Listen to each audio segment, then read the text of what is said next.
Hey guys, Crypto Sunday, and another fairly remarkable week. Altcoins sort of performing pretty well. Bitcoin sort of leading the way though for the most part, in monetary value for me at least, because it's still a huge part of the portfolio. But yes, its portfolio's up £73,000, and I have made some sales.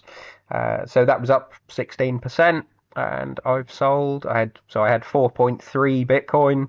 I've sold 0.3 of that, take me down to 4 Bitcoin. I sort of been saying for a while that I would look to be averaging out between sort of $80,000 and $110,000 Bitcoin, and we sort of got to, just under 90,000 in fairly quick succession, and I hadn't sold anything at all. So, yeah, selling a little bit at sort of 88,000, I think I got for it, and it's sort of now, rose slightly above there, settled, a little bit at 90,000. See what the next week or two brings, but yeah, Solana sort of really smashing it over the last sort of couple of days, and XRP rocketed up on seemingly very little news. We have a little bit of news coming up that affects them, but nothing sort of particularly token specific.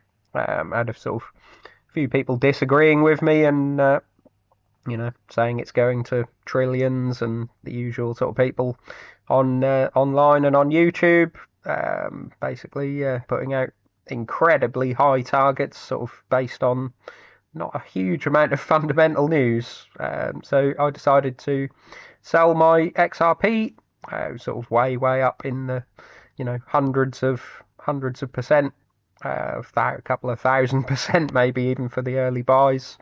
Yeah, its sort of fully diluted market cap was now, well, you just sort of take this as times 100, and that's $1 billion basically. So I sold at 97 cents. That's sort of 97 billion fully diluted market cap, and it sort of went up to about 119 yesterday. So I was a bit early, as I always am, and poor timing generally. And yeah, it's now sitting at 106 billion fully diluted. I say fully diluted because it's at like whatever it is, 50 billion current circulating market cap, but they unlock, as far as I'm aware, still 1 billion tokens every month. So they don't necessarily sell it all, but it's added, basically added to the circulating supply. So at sort of 50 billion tokens, you unlock 12 billion a year. That's almost 25% inflation, if you like, or increase in circulating supply.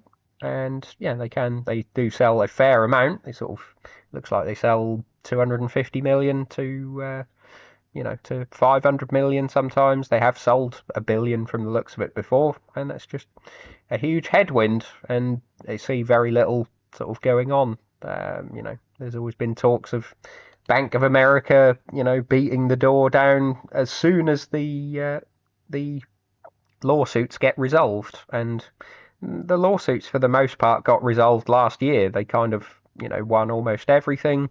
The SEC are appealing, but that's about it.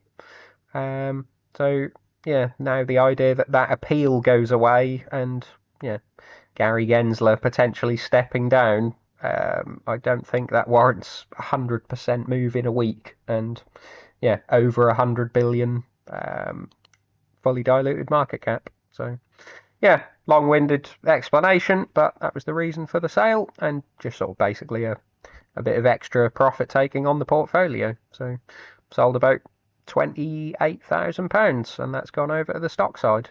But yes, let's move on to a bit of news.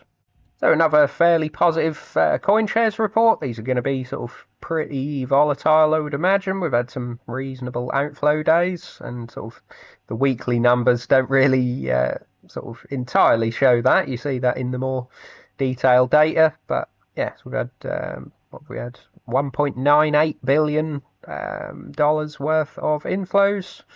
So that's pretty good. This is election week, if I'm not mistaken.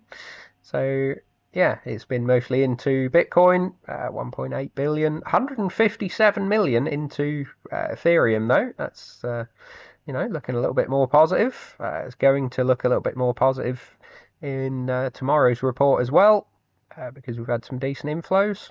23 million into multi-asset, which is good, and 3.9 million into Solana. So they sort of fairly small inflow, I suppose. That does want to start going up.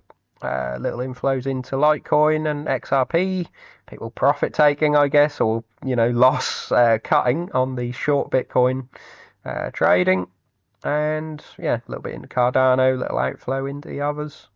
Country-wise, starting to see a little bit more inflows. Australia and Brazil back to inflow. Some small outflows, but 20 million into Germany, 25 million out of Sweden, and 23 million into Switzerland. But obviously always dwarfed by the US. Looking at the more recent data, as I say, so this is Ethereum. It was sort of almost dead leading up to the election. Often just selling out of Grayscale and putting it into BlackRock from the looks of it, or potentially just selling and BlackRock getting a little bit of inflow from someone else. But yeah, since the election, it started to pick up. We got sort of a few days of double figures, and then sort of first few days of triple figures, mostly into BlackRock and Fidelity. Still some selling out of Grayscale. But yeah, 295, 135, and then a sort of couple of days of outflows. Still inflow into BlackRock, but a net outflow overall. But yeah, good to see from Ethereum started to get to triple figures. Bitcoin sort of firmly in the triple figures, getting into four figures. You had the first sort of 4-figure day last week, and yeah, another one this Monday. 750 million into BlackRock, and again on the Tuesday, and then a couple of similar to Ethereum, really, a couple of days of net outflows, but still inflow into BlackRock, showing that sort of unless it's sort of sellers, selling to new people, people do just carry on holding in the BlackRock ETF. I imagine the sort of instructional, informational video from them was very helpful. It was very sort of boomer tradfi, as people were calling it. Sort of guy in a very sort of smart shirt, unbuttoned, very casual, explaining the qualities of Bitcoin. And you've had Larry Fink sort of on the roadshow, as they say. So yeah, they seem to be a little bit less fickle than the other funds, even Fidelity, and certainly ARK, who I call the emotional investors. So this seems to be what's causing the majority, I would think, of the XRP move and sort of other related moves from tokens that have sort of been, had lawsuits against them or Wells notices or, anything like that. Gary Gensler was sort of giving a speech, and sort of towards the end, it started to sound like a farewell speech, certainly. He said, it's a remarkable agency, and then he started talking in the past tense. It's been a great honour to serve with them, doing the people's work and ensuring our capital markets remain the best in the world. Not sure many people would agree that's what he's done, but there you go. Yeah, and just sort of, giving a long speech in the past tense, essentially. I've been proud to serve with my colleagues, not I am proud to be SEC chairman. I've been proud to serve with my colleagues at the SEC day in, day out. Yeah, that just basically is talking in the past tense and starting to sound like a farewell speech. I'm sure he doesn't imagine that Trump would be perfectly happy to keep him on for another 4 years, so maybe he's planning on sort of retiring from the position before Trump even gets in. And yeah, that's got people fired up. So, like I say, the idea that the lawsuit being dropped from XRP suddenly means that everyone is going to want to use it seems a little bit sort of hasty to me. So yeah, I decided to sell. This will have an effect on other tokens, I suppose. The SEC sort of at one point were calling everything outside of Bitcoin and Ethereum an unregulated security, and sort of potentially, threatening with lawsuits their regulation by enforcement idea. And the sort of idea that that potentially goes away, and they just sort of concentrate on fraud and protection as sort of as the department really is meant to do, rather than aggressively going after companies and decentralized protocols and that sort of thing. Some things that you can't really attack. It looks like we're gonna see a change. So this is a little old. This happened on the 11th, sort of day after my last video on sort of Monday afternoon. But MicroStrategy, we kind of knew this after their earnings, that they were going on a huge dilution for Bitcoin plan, much bigger than they've sort of currently been doing.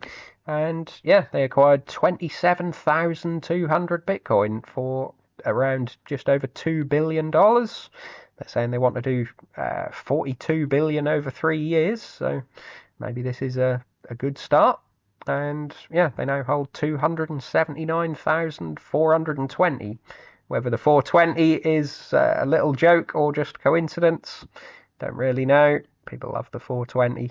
And they paid $11.9 billion, and so that's an average of 42,692. So they're over 100% in profit now, which you got to say is pretty fair. Although the yield, he keeps mentioning the yield, and I'll keep mentioning that that is nonsense. So we've started to get the Trump appointments sort of flying in fairly thick and fast, some big positions. Independent had a little article sort of summarising who's been appointed so far. Sorry for the ads. This is sort of how the Independent works. They're sort of letting people read the article, but have an absolute flurry of ads rather than charging. But there you go. The big one sort of everyone's talking about is RFK. He sort of obviously ran as an independent, and then sort of packed up and went to support Trump, and has been given the Health and Human Services role. So he's seems a little bit radical, and sort of some of the stocks didn't do particularly well. Sort of seen he's quite keen on psychedelics, magic mushrooms, raw milk, and sort of some pretty wacky stuff. But there you go. See how he does. They got Attorney General, Director of National Intelligence, Secretary of State, and that sort of thing. And the summary of these largely seem to be sort of a bunch of loyalists, maybe flippantly calling them yes men. That might be a little bit strong, but it's basically people who are going to agree with him and push forward his complete red sweep of whatever he wants to do, because he did get the House in the end, so he has he's president. He got Republican control of the Senate, Congress, and the House of Representatives, and can basically do whatever he wants. So he's appointed sort of a load of people that aren't going to disagree with him for the most part, and have to see. This will be completely different, it looks like, to the 2016 to 2020 term. So we've not really had too much time to sort of see how much difference the presidency sort of will make, but I thought it'd be worth having a look at DeFi Llama just to see if we can see anything that has changed. I always like looking at coins, total value locked and that sort of thing in their own token terms, and sort of see what's happening to Ethereum. Everyone's sort of a little bit bearish on Ethereum, but maybe thinking this is the bottom. And sort of they were hovering around 43 million ETH in total value locked, which is about a third, just over a third of the ETH. And they sort of had a little dip, it looks like, straight after the election, and sort of, according to DeFi Llama at least, up to 44.5. So again, things have barely changed. There's no point in looking at it in USD value, because, in my opinion, because that's just the change in price. That doesn't mean people are doing things. Looking at Solana, obviously the USD chart looks incredibly sort of skewed, but yeah, USD value obviously in the bull market, even into the bear market actually, that peaked in sort of mid 2022. That's a little bit odd in USD value, but yeah, certainly since the 2022 bottom, it's been nothing but up in Solana terms. Sort of September time, just a couple of months ago, we were at 60, 68, 70 million SOL, and it's risen up to, 80 million yesterday, and they're now saying 86.8 million today. Whether that's sort of partly causing the large sort of run up in price overnight, it looks like.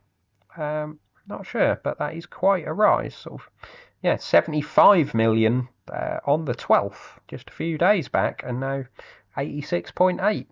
And obviously, as I say, none of this is price changes. This is how much Solana is there. So that's pretty solid to see.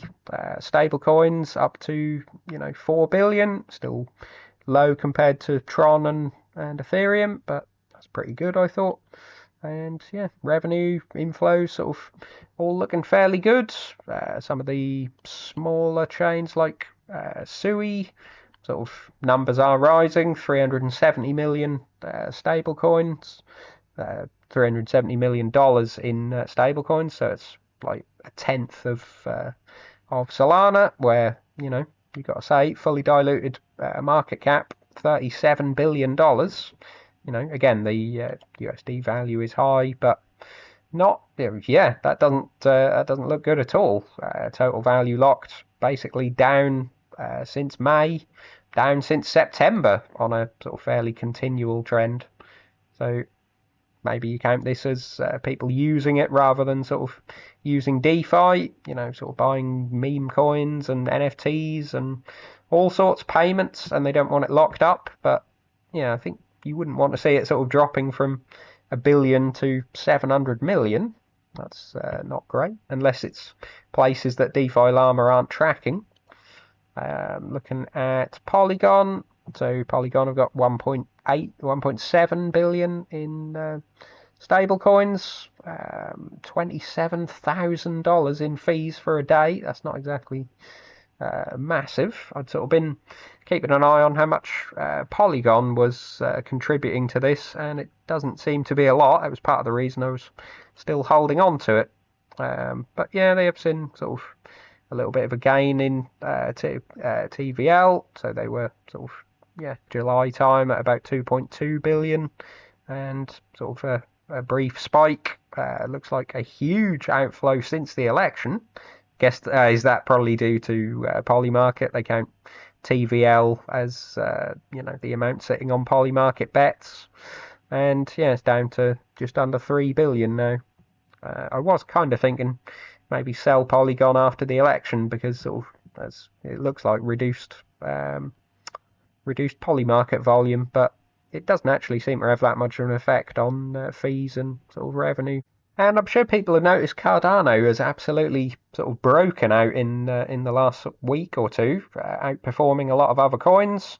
And yeah, I've seen sort of some what appears to be fairly bad takes, sort of saying that Charles is now forming and writing legislation on crypto policy and that sort of thing. It sounds like maybe he's spoken to somebody at the White House. It looks like they've spoken to hundreds and hundreds of people, and it could have just been a brief conversation. He's not necessarily got a job.